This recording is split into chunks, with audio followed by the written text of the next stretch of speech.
Charlotte's Web by E.B. White, Chapter 1. Before breakfast. "Where's Papa going with that axe?" said Fern to her mother as they were setting the table for breakfast.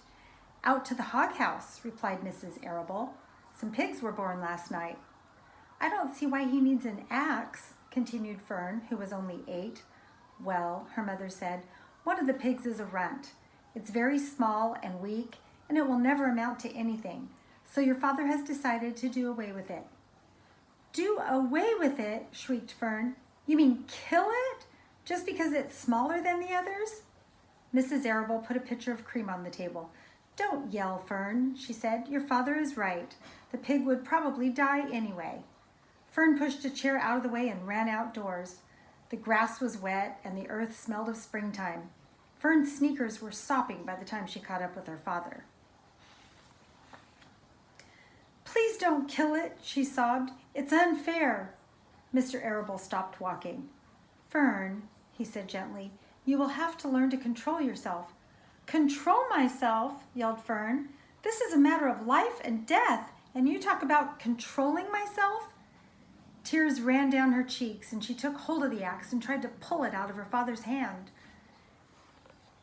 Here's a picture of Fern trying to pull the axe out of her father's hand.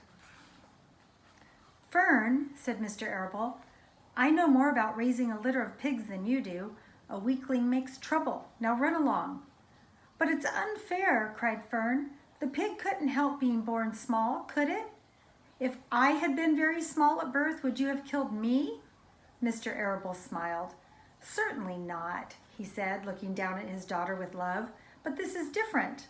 A little girl is one thing, a little runty pig is another." "I see no difference," replied Fern, still hanging onto the axe. "This is the most terrible case of injustice I ever heard of." A queer look came over John Arable's face. He seemed almost ready to cry himself. "All right," he said. "You go back to the house, and I will bring the runt when I come in.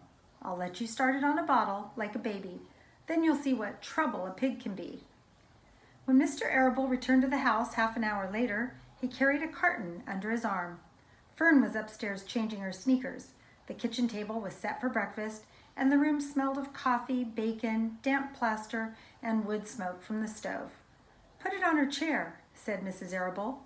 Mr. Arable set the carton down at Fern's place. Then he walked to the sink and washed his hands and dried them on the roller towel. Fern came slowly down the stairs. Her eyes were red from crying. As she approached her chair, the carton wobbled, and there was a scratching noise. Fern looked at her father. Then she lifted the lid of the carton. There, inside, looking up at her, was the newborn pig. It was a white one. The morning light shone through its ears, turning them pink. "He's yours," said Mr. Arable, "saved from an untimely death. And may the good Lord forgive me for this foolishness." Fern couldn't take her eyes off the tiny pig. "Oh," she whispered, "oh, look at him. He's absolutely perfect." She closed the carton carefully. First she kissed her father, then she kissed her mother. Then she opened the lid again, lifted the pig out, and held it against her cheek. At this moment, her brother Avery came into the room. Avery was 10. He was heavily armed, an air rifle in one hand, a wooden dagger in the other. "What's that?" he demanded. "What's Fern got?" "She's got a guest for breakfast," said Mrs. Arable. "Wash your hands and face, Avery." "Let's see it," said Avery, setting his gun down. "You call that miserable thing a pig? That's a fine specimen of a pig. It's no bigger than a white rat." "Wash up and eat your breakfast, Avery," said his mother. "The school bus will be along in half an hour." "Can I have a pig too, Pop?" asked Avery. This is Avery with his air rifle.